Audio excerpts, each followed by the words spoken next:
Razão e Sensibilidade, autora Jane Austen, capítulo 32. Antes de ouvir, clique no sininho para ativar as notificações, curta o vídeo e se inscreva no canal. Quando os detalhes de tal conversa foram repetidos pela senhorita Dashwood, a irmã, o que foi feito com bastante rapidez, o efeito sobre ela não foi exatamente o que a primeira havia esperado. Não que Marianne parecesse desconfiar da verdade de qualquer parte da história, pois ouviu tudo com a mais constante e submissa atenção. Não fez qualquer objeção ou observação. Não tentou defender Willoughby, e parecia dizer com suas lágrimas que isso seria impossível. Mas apesar de seu comportamento convencer Elinor de que a mente de sua irmã havia compreendido a culpa dele, apesar de ver com satisfação que a história fez com que parasse de evitar o Coronel Brandon quando visitava, com que falasse com ele, até mesmo voluntariamente, com um tipo de respeito compassível, e apesar de ver que sua irmã estava menos irritada do que antes, não a viu menos infeliz. Sua mente se acalmou, mas estabeleceu-se em uma depressão melancólica. Sentiu a perda do caráter de Willoughby, mais ainda do que havia sentido a perda de seu coração.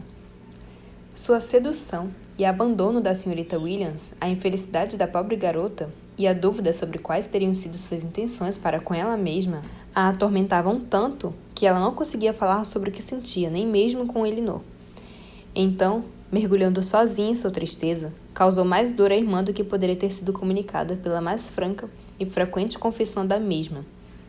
Narrar os sentimentos ou as palavras da senhora Dashwood ao receber e responder a carta de Elinor seria apenas repetir o que suas filhas já haviam sentido e dito. Uma decepção, quase que tão dolorosa quanto a de Marianne, e uma indignação ainda maior do que a de Elinor. Longas cartas enviadas por ela em rápida sucessão chegaram para contar tudo o que ela sofria e pensava, para expressar sua preocupação com Marianne, e pedir que aguentassem este infortúnio com força de vontade. A natureza da aflição de Marianne devia ser muito grande, mesmo, para que sua mãe falasse em força de vontade. Vergonhosa e humilhante devia ser a origem da tristeza, para que sua mãe pedisse que não cedesse a ela. De encontro aos seus próprios interesses, a senhora Dashwood havia decidido que seria melhor que Marianne ficasse em qualquer lugar, naquele momento, que não Barton, onde tudo à vista traria lembranças do modo mais forte e aflitivo, fazendo com que visse constantemente em Willoughby, como sempre o havia visto lá. Recomendou, portanto, que suas filhas não encurtassem de jeito nenhum sua visita à senhora Jennings, o cumprimento da qual, apesar de não ter sido estabelecido exatamente, esperava-se que totalizasse pelo menos 5 ou 6 semanas.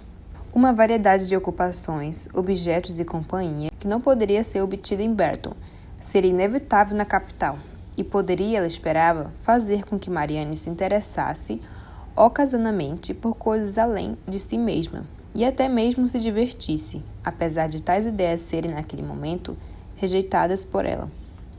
Do perigo de ver Willoughby novamente, sua mãe considerava que Marianne estava tão a salvo na cidade quanto no interior, visto que todos os que a chamavam de amiga deveriam cortar relações com ele.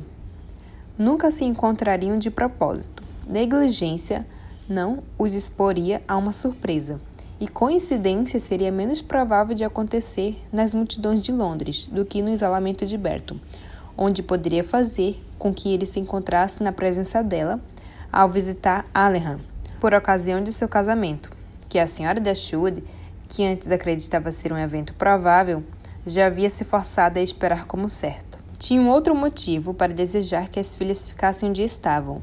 Uma carta de seu enteado a havia informado que ele e sua esposa estariam na cidade antes do meio de fevereiro, e ela achava correto que elas vissem irmão ocasionalmente. Marianne havia prometido obedecer ao conselho da mãe, e sujeitou-se a ele, portanto sem oposição, apesar de ter sido diferente do que ela desejava e esperava. Sentia que tal conselho estava completamente errado. Havia sido formado com base em um engano, e que, ao exigir que permanecesse por mais tempo em Londres, a privava do único alívio que poderia ter, o carinho de sua mãe em pessoa, e a condenava ao convívio e às situações que impediriam que tivesse um momento de sossego. Mas era um grande consolo para ela que o que a aborrecia tanto faria bem à sua irmã. E Elinor, por outro lado, suspeitando que não conseguiria evitar Edward inteiramente, confortou-se, pensando que, apesar de sua estadia mais longa fosse contra sua própria felicidade, seria melhor para Marianne do que o imediato retorno a Devonshire. Seu cuidado em proteger sua irmã de qualquer menção do nome de Willoughby não foi em vão.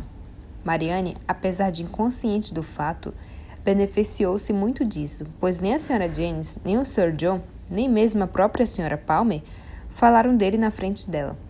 Elinor gostaria que o mesmo esforço fosse feito para com ela própria, mas isso era impossível, e ela era obrigada a ouvir, dia após dia, a indignação de todos.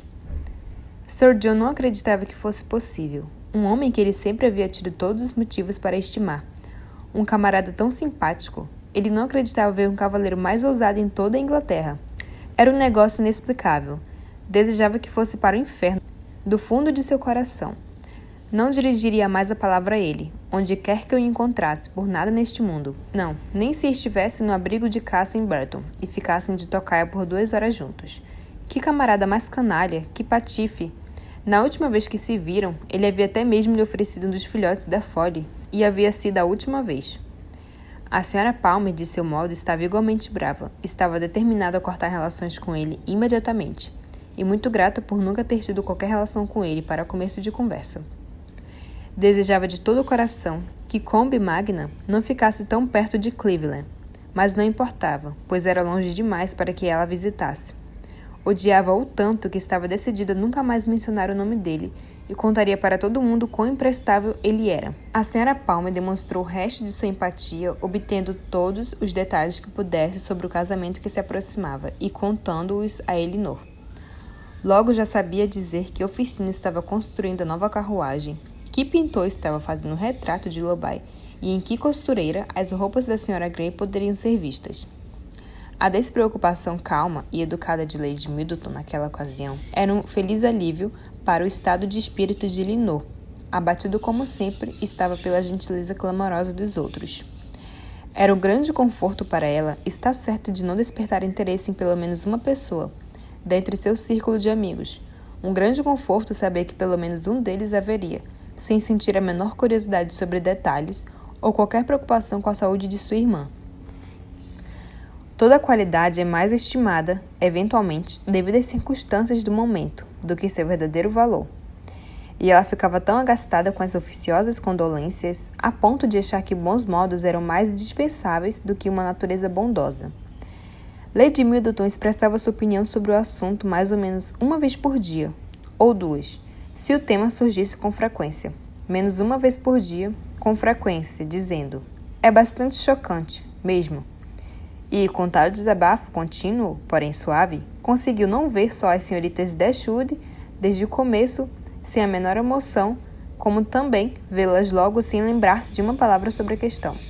Tendo deste modo apoiado a dignidade de seu próprio sexo e censurando decididamente o que havia de errado com o outro, considerava-se livre para concentrar-se nas necessidades de suas próprias reuniões sociais e decidiu, portanto, apesar de contra a opinião de Sr. John, que, como a Sra. Willoughby seria ao mesmo tempo uma mulher elegante e rica, deixar seu cartão com ela, logo que se casasse. As indagações delicadas e circunspectas do Coronel Brandon nunca eram mal recebidas pela senhorita Dashwood.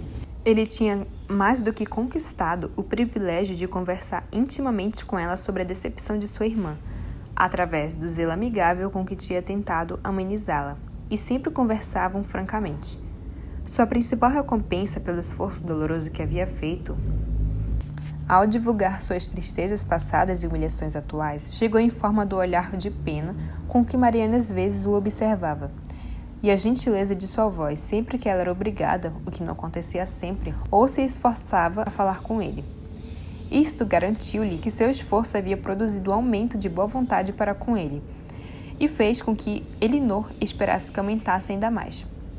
Mas a Sra. Jennings, que não sabia de nada disso, sabendo somente que o coronel continuava tão sério quanto sempre havia sido, e que ela não conseguiria nem forçá-la a pedir Marianne em casamento, nem oferecer-se para fazê-lo no lugar dele, começou a pensar, depois de 2 dias, que ao invés de meados do verão, eles não estariam casados antes da festa de São Miguel no fim de setembro, e depois de uma semana, que não haveria casamento, no fim das contas. O bom entendimento entre o coronel e a senhorita Dashwood parecia declarar que as honras da amoreira, do canal e da pérgola seriam transferidas para ela, e a senhora Jennings parou de pensar por algum tempo sobre o Sr. Ferrars. No início de fevereiro, uma quinzena depois do recebimento da carta de Willoughby, Elinor teve a difícil tarefa de informar sua irmã que ele havia se casado. Havia tomado cuidado de fazer com que a informação fosse dada para ela mesma, pois estava desejosa de que Marianne não ficasse sabendo pelos jornais, que havia examinando ansiosamente todas as manhãs. Recebeu a notícia com decidida compostura, não fez qualquer observação e não derramou lágrimas. Porém, após um tempo, caiu em prantos e passou o resto do dia em um estado tão lamentável quanto no dia em que começara a esperar pelo evento. Os Willoughby saíram da cidade logo depois do casamento, e Elinor esperava, visto que não havia mais perigo de que Marianne visse qualquer um dos dois, convencer a irmã, que não havia saído de casa desde que tinha recebido o baque, a sair gradativamente, como tinha feito antes. Mais ou menos nessa época, as duas senhoritas Steele, recém-chegadas à casa de sua prima em Battlesbury, no distrito de Holborn, apresentaram-se novamente aos seus parentes mais elegantes, nas ruas Conway e Berkeley, e foram recebidas por todos eles com grande cordialidade. Somente Elinor lamentou vê-las. Sua presença sempre lhe causava dor, e ela mal sabia como dar uma resposta graciosa ao comentário de Lucy, feito com grande deleite sobre o fato de ela ainda estar na capital. Eu teria ficado bastante tempo decepcionada se não visse que ainda estava aqui, disse ela repetidas vezes, com forte ênfase na palavra. Mas sempre achei que fosse mesmo vê-la. Tinha quase certeza de que você não sairia de Londres tão cedo, apesar de ter me contado, sabe, em Burton, que não ficaria mais do que um mês. Mas pensei naquela época que você provavelmente mudaria de ideia quando chegasse a hora. Teria sido uma pena ir embora antes de seu irmão e sua cunhada chegarem. E agora, claro que não terá pressa para ir. Estou extremamente contente por você não ter cumprido sua palavra. Elinor a havia compreendido perfeitamente e foi forçada a usar todo o seu autocontrole para fazer parecer que não tinha. Bem, minha cara, disse a senhora Jennings, como foi sua viagem? Não viemos de diligência, asseguro-lhe, respondeu a senhorita Steele com rápida exultação. Viemos de carruagem postal o caminho todo e tivemos um rapaz bastante elegante nos acompanhando. O Sr. Davies estava vindo para a capital. Então pensamos em nos juntarmos a ele na carruagem alugada. Ele se comportou de forma bastante cavalheiresca e pagou 10 ou 12 shillings a mais do que nós. Oh! Exclamou a senhora Jennings. Que maravilha! E o reverendo é solteiro, suponho. Ora, ora! Disse a senhorita Steele, com um sorriso afetado. Todos tiram sarro de mim por causa do doutor, e não consigo imaginar o porquê. Minhas primas disseram que têm certeza que o conquistei, mas declaro que nunca penso nele. Céus, aí vem seu pretendente, Nancy. Minha prima disse outro dia, quando o viu atravessando a rua em direção à nossa casa. Meu pretendente, disse eu. Não sei a quem se refere. O doutor não é nada disso. Sim, falou muito bem, mas não adianta. O reverendo é um homem, estou vendo.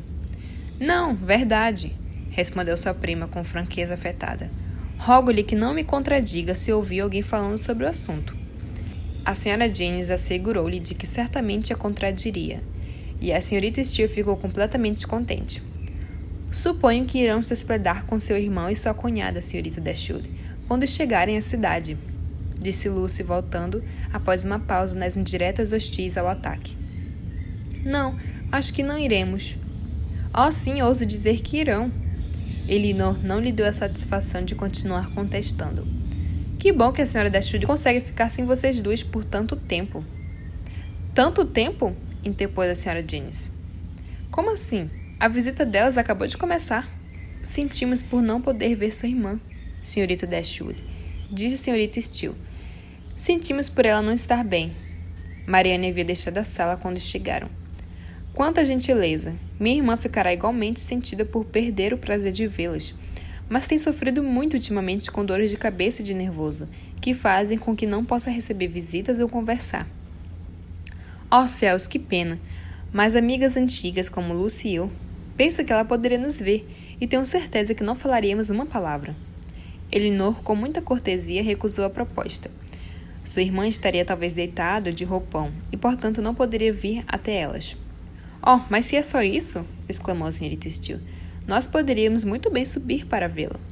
Elinor começou a achar essa impertinência demais para seu temperamento, mas foi poupada de ter que pôr um fim a ela pela reprimenda severa de Lucy, que naquele momento, assim como em muitas ocasiões, apesar de não refinar os modos de uma irmã, tinha vantagem de conseguir controlar os da outra. Se você gostou desse vídeo, deixe seu like e se inscreva no canal.